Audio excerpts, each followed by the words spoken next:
तो ये भाई और राइस फिटनेस 5:45 की क्लास है। बारिश हो रही बाहर, भीग गया आपका भाई। तो अभी चलते हैं, क्लास लेने भी हैं, 10 मिनट हैं, 15 मिनट हैं। दिखाता हूँ चलो क्लास में क्या हो रहा।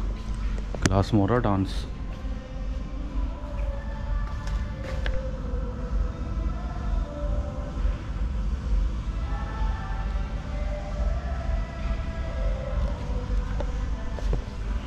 तो ये वार्म अप कर रहे हैं। जिस तरीके से योगा के प्रति इनकी दीवानापन है ना, ऐसी जुम्बा के प्रति भी इनका दीवानापन है। और जुम्बा तो यहाँ गली गली, सड़कों पार्कों में सब जगह हुए। तो चलिए वेट करते हैं 10 मिनट, फिर क्लास स्टार्ट करते हैं। सेम ताई फाइनम, किंचन लेन, गोचन लेन, होल्ड सौ, नम, बोन, बा, हाई, मोर रिलैक्स, हिट फाओ, हाई ताई लेन, हाई ताई सुबम थन।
तो राम राम सही भाइयों को। भाई की पहली क्लास हो चुकी है, नाश्ता भी कर चुका है। अब जा रहे हैं दूसरी क्लास के लिए। दूसरी क्लास है 11:45 पर, तो उससे पहले 2 घंटे का गैप है, तो उसमें मैं थोड़ा वर्कआउट करूंगा। तो आज की वीडियो बहुत स्पेशल होने वाली है। आज की वीडियो में मैं आपको बताने वाला हूँ मेरी जर्नी कैसे स्टार्ट हुई वियतनाम के अंदर। तो पहले मैं बता दूँ कि मेरा नाम ऋषभ है, जो मेरी फैमिली ने मुझे दिया है, लेकिन मेरा यहाँ पर वियतनाम में नाम है ओशो, क्योंकि मैं ओशो का बहुत बड़ा चाहने वाला हूँ, फ़ैन हूँ उनका। तो यहाँ पर मुझे सब ओशो के नाम से ही जानते हैं अधिकतर। इनके लिए इजी भी है बोलना, क्योंकि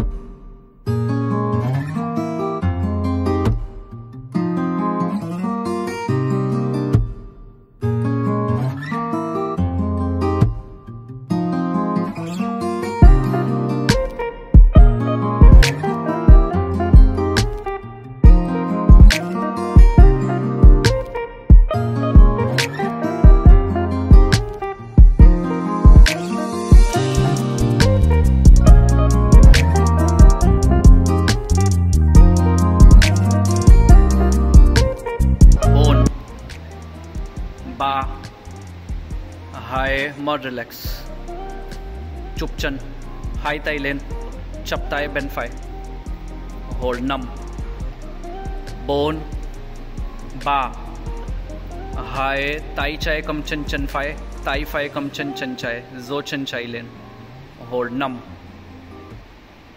बोन, बा, हाई, मोर जो चन फाई लेन, तुत्तु, थंगचन फाई, थंगचन चाय, सौ, नम, बोन, बा, हाई, मोर रिलैक्स सुबंग, हिट फाओ, हाई ताई लेन, हाई ताई सुबंग थंग ताई। हाँ जी भाई, तो मैं आपको बता रहा था अपनी जर्नी के बारे में। मैं आया था यहाँ वियतनाम में 2017 में। तो 2017 से आज 2024 हो गए हैं। तो मेरा एक्सपीरियंस ही ऐसा रहा है कि मैंने पोहा बनाना सीख लिया। जो जो काम मुझे नहीं आता था ना इंडिया के अंदर, वो सारे के सारे काम मैंने, खाना बनाना, सफाई करना, ठीक है, अपनी केयर खुद करना, तो ये सारे काम, ये सब एक्सपीरियंस मुझे वियतनाम ने दिया कि बेटे अगर यहाँ पे रहना है तो ये सारे काम तुम्हें करने पड़ेंगे खुद से। और सबसे अच्छी बात है वियतनाम के अंदर कि यहाँ पे ना आपको हनोई जैसी सिटी में अच्छी मान लो बुरी मान लो कि छुट्टी नहीं मिलती। 24 घंटे आप बिज़ी रहोगे, 24 घंटे बिज़ी रहोगे, कभी भी कोई खाली नहीं रहेगा। जैसे आप मेरे व्लॉग में देखते हो, बस मेरे पे इतना ही टाइम होता है कि आ जाऊँ, घर आ जाऊँ, खाना बना लूँ, सुबह खाना बना लूँ, दोपहर में खाना बना लूँ, रात को तो खाना बनता ही नहीं खैर, तो बस इतना ही टाइम रहता है। तो इस तरह का मेरा एक्सपीरियंस रहा है। बाकी यहाँ पे लोग बाग बहुत प्यार करते हैं आपको। मैं हमेशा कहता हूँ यहाँ पे अगर जॉब करनी होती है, या मेरा एक्सपीरियंस ये बताता है कि यहाँ पे फ़िज़िकल फ़िट होना बहुत ज़रूरी है, क्योंकि अगर ज़रा सा भी आपका पेट निकल गया ना, मेंबर आपको वैसे भी योगा जो कराना है लेडीज़ को कराना है, जेंट्स कोई नहीं करता। वे अट्रैक्ट होती हैं हैंडसम लड़कों की तरफ, जब भी तो वे आपकी क्लास में आएंगी। क्लास में क्यों आएंगी? योगा करना तो एक बहाना है।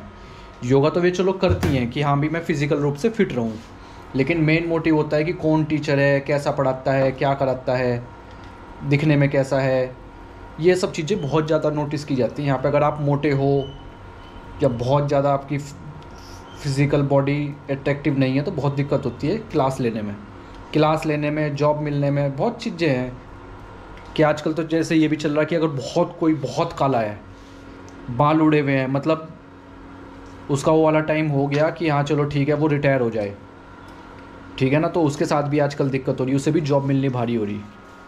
तो जब मैं आया था वियतनाम में, मैं तो बहुत पतला था, बीच में फिर बहुत मोटा हो गया, फिर अब जो है बिल्कुल कंट्रोल में हूँ। अब तो मैंने खाना पीना बिल्कुल ही ना के बराबर के कम कर दिया।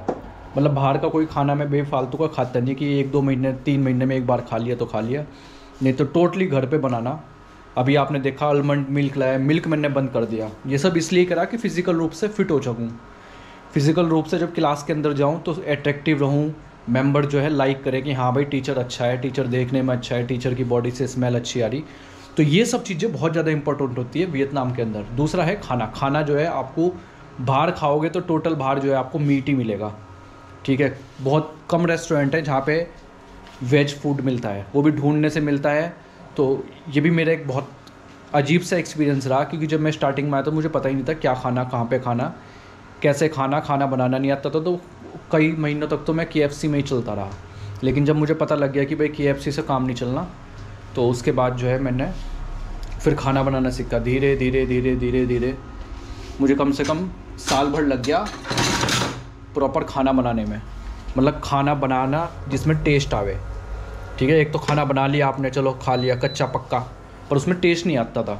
मसाले कितने डालने, कितनी आपकी वो होनी चाहिए कि क्या कहते हैं, टेम्परेचर कितना होना चाहिए कि किस टेम्परेचर में खाना बने, कितनी देर में गोभी बनती है या कितनी देर में आपकी अलग अलग सब्जियां बनती हैं, भिंडी होगी, बैंगन होगी, ये सब मैंने यहीं बनाना सीखा। अब भी देखो प्याज टमाटर काट के तैयार है। पोहा सुबह को जो है कोशिश करता हूँ मैं पोहा खाऊँ, या कभी कभी फ्राइड एग हो गए, उसमें भी वाइट येलो, सब प्रकार का, चीनी होगी, मैदा होगी, नमक हो गया, सब छोड़ रखा मैंने, बिल्कुल प्रॉपर सब कुछ कैंसिल कर रखा। और सबसे बड़ी बात मेरा एक एक्सपीरियंस हो रहा है यहाँ पे ट्रैफिक का। जब मैं छोटी सिटी में काम करता था तो छोटी सिटी में ट्रैफिक नहीं मिलता था, मतलब ट्रैफिक ना के बराबर रहता था, लेकिन यहाँ पे हनोई के अंदर ट्रैफिक ही मेन है आपकी लाइफ का पार्टनर। तो आपको कुछ मिले ना मिले, ट्रैफिक ज़रूर मिलेगा।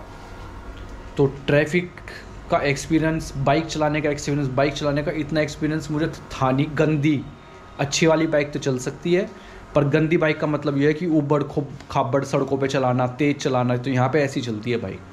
आप आराम से चलाते रहे, धीरे धीरे चलाते रहे, आपको कोई आके ठोक के चला जाएगा। अपने काम पे जल्दी पहुँचो, सड़क पे कोशिश करो ज़्यादा देर ना रुको, जैसे ही घर से निकले डायरेक्ट अपनी क्लास में पहुँचो। बीच में धीरे धीरे चल रहे, इधर उधर देख रहे, हाँ जी ये नज़ारे, बारिश, ओके, आएगा कोई ठोक ठाक के निकल जाएगा। क्योंकि सब ये लोग यहाँ बहुत जल्दी में, उन्हें घंटा फ़र्क नहीं पड़ता आप गिर गए, ठीक है। यहाँ कोई उठाने वाला नहीं है अपना। तो मैं कोशिश करता हूँ जैसे ही घर से निकलूँ सीधा क्लास में जाके रुकूँ, बीच में कहीं ना रुकूँ। या जैसे क्लास से सुबह सुबह निकलता हूँ तो अब ख़रीद ली मैंने सब्जी खरीद के लाया, ठीक है ना, ये कल खरीदी थी, तो ये अब सब्जी वब्जी अब खरीद ली, अब मैं कुछ नहीं खरीदने का। तो इस तरीके से मेरा एक्सपीरियंस रहा है वियतनाम के अंदर। तो चलिए अब मैं बना लेता हूँ नाश्ता। दूसरी सबसे बड़ी बात है लैंग्वेज। तो मैं इंग्लिश मुझे आती थी इनफ कि भाई अपनी क्लास टीच करो या अपने क्लासेस टीच करो इंग्लिश लैंग्वेज में, लेकिन यहाँ पे लैंग्वेज की भी बहुत बड़ी प्रॉब्लम है। लेडीज़ आती हैं क्लास के अंदर ओल्ड एज की, जो 45-50 जो रिटायरमेंट है, वे लेडीज़ जो है इंग्लिश नहीं समझ पाती, ठीक है। तो उनके लिए बहुत समस्या है। तो उसके लिए आपको जो है वियतनामी लैंग्वेज आनी चाहिए। ये ज़्यादा इम्पॉर्टेंट है कि लैंग्वेज का होना, लैंग्वेज का सीखना बहुत ज़रूरी है अगर आपको यहाँ लंबे टाइम तक काम करना है। और सबसे इम्पॉर्टेंट बात है पानी। स्टार्टिंग में मैंने बहुत पानी पिया टंकी का, तो उसकी वजह से मैं बीमार हो गया था। तो यहाँ जब अगर, ये मेरा एक्सपीरियंस है पर्सनल कि जब पानी पियो ना, देखो वो लगा रखा मैंने आरओ का, पर इसका भी कोई फ़ायदा नहीं है। ये सारे काम होते हैं केटल के पानी से।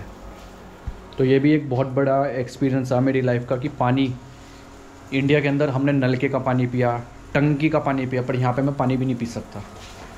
मतलब इतने 5-6-7 सालों में मैंने सिर्फ केटल का पानी पिया यहाँ पे, सिर्फ इसलिए कि मैं बीमार ना पड़ूँ, कुछ दिक्कत ना हो। नहीं तो लड़के जब इसका पानी पीते हैं तो उनके बाल उड़ जाते हैं। मेरे बाल उड़े नहीं, मैंने कटवा रखे, ठीक है ना। मुझे छोटे बाल अच्छे लगे हैं, मेंबर भी कहे हैं कि तू अच्छा लगे छोटे बालों में। नहीं तो मेरा तो बहुत मन है दाढ़ी रखूँ और जो है लंबे लंबे बाल रखूँ, पर वही है जॉब के अंदर जो है ना, ये सब चीज़ें यहाँ पे अच्छी नहीं लगती। लेडीज़ को लगे कि बस लड़का हो जवान सा एकदम चिकना। तो ये भी एक मेरा बढ़िया एक्सपीरियंस रहा है। सब कुछ सीखा यहाँ पे कि कैसे करना है, कैसे सुबह को उठ के रास्ते ढूंढे। सबसे इम्पोर्टेंट बात है रास्ते जो है ना, जब आप क्लास में जाते हो, मेरी क्लास एक जगह पे नहीं होती कि एक जगह पे जाना और वहीं जाना डेली। मेरी क्लास होती है दिन के अंदर 5 जगह पे डिफरेंट। उन रास्तों को ढूंढना, मैप जो है वो भी इंग्लिश में नहीं है, वो भी वियतनामी में, सड़कों पे नाम लिखे दुकानों पे वो भी सब वियतनामी में है। किसी से पूछोगे रास्ता तो वो भी वियतनामी में पूछना। तो ये भी बहुत बड़ी दिक्कत थी स्टार्टिंग के अंदर कि मुझे रास्ते नहीं मिले, सेंटर नहीं मिले, किसी से पूछूँ तो वो बता तो दिया उसने कि हाँ ये सामने बिल्डिंग, पर मुझे ही नहीं पता लग रहा। तो ये भी एक मेरा एक्सपीरियंस था कि यहाँ आओ तो देखो, समझो, चीज़ों को याद कर लो। अच्छा यहाँ पे मेरी क्लास है, यहाँ पे मैंने खाना खाया था, यहाँ पे मैंने ये काम किया था, तो मुझे ऐसे याद रखने पड़े। फिर फ़ोटो खींचे मैंने उन जगहों के कि मैंने कहा भूल ना जाऊँ। तो ये भी एक एक्सपीरियंस रहा मेरा कि मैंने कहा भाई इस तरीके से यहाँ काम करना है, लंबे टाइम तक रहना है, तो रास्तों का पता हो, जगहों का पता हो, खाना कहाँ खाना, क्लास कहाँ पे है, कौन से फ्लोर पे है। तो ये भी एक एक्सपीरियंस रहा मेरा। तो ये भाइयों आज मेरा सुबह का नाश्ता आप देख सकते हैं, पाइनएप्पल, एप्पल, पोहा और ये है आलमंड मिल्क। वाइट मिल्क मैंने प्रॉपर बंद कर दिया, और वाइट मिल्क बंद करने से बहुत फ़ायदा हुआ। एक तो वेट गिरना डाउन हो गया, ऊपर से जो फालतू का फैट था वो भी सब कम हो गया वाइट चीज़ें बहुत कम करने से। तो ये मेरा एक्सपीरियंस है हनोई वियतनाम का पिछले 7-8 साल का। तो अगर आप चैनल पर नए हो, चैनल को लाइक करें, शेयर करें, सब्सक्राइब करें। मैं ऐसे ही आपको नॉलेज वाली वीडियो बनाता रहता हूँ, तो कृपया प्लीज़ भाई का चैनल सब्सक्राइब करें। और जो है मुझे पिछले 3 साल से मैं व्लॉगिंग कर रहा हूँ, बीच में बंद करके मैंने शॉर्ट वीडियो डालनी शुरू कर दी क्योंकि टाइम मेरे पास बहुत कम था। तो लेकिन अभी फिर रेगुलर हो रहा हूँ, तो कृपया मेरे 4000 घंटे पूरे करा दें, जिसकी वजह से जो मेरे पिछले 3 साल से नहीं हो रहे, 3 साल से मैं करता हूँ रेगुलर तो नहीं हूँ, बीच में अभी छोड़ दिया था, पर शॉर्ट आ रही थी, पर मेरे अब तक 3-4 हज़ार घंटे भी पूरे नहीं हुए। तो आप सबसे गुजारिश है, आप सबसे जो है सिफारिश है कि कृपया 4000 घंटे पूरे करा दें। वीडियो को ज़्यादा से ज़्यादा शेयर करें और बताएं आप किस टॉपिक पे वीडियो देखना चाहते हैं, वियतनाम से रिलेटेड, जॉब से रिलेटेड, हनोई से रिलेटेड। मैं हनोई सिटी में रहता हूँ। तो मिलता हूँ आपको नई वीडियो में। Thank you so much, bye bye, take care, I love you all. ओपन शोल्डर, ओंग लुवंग नीन साओ, नम, बोन, बा,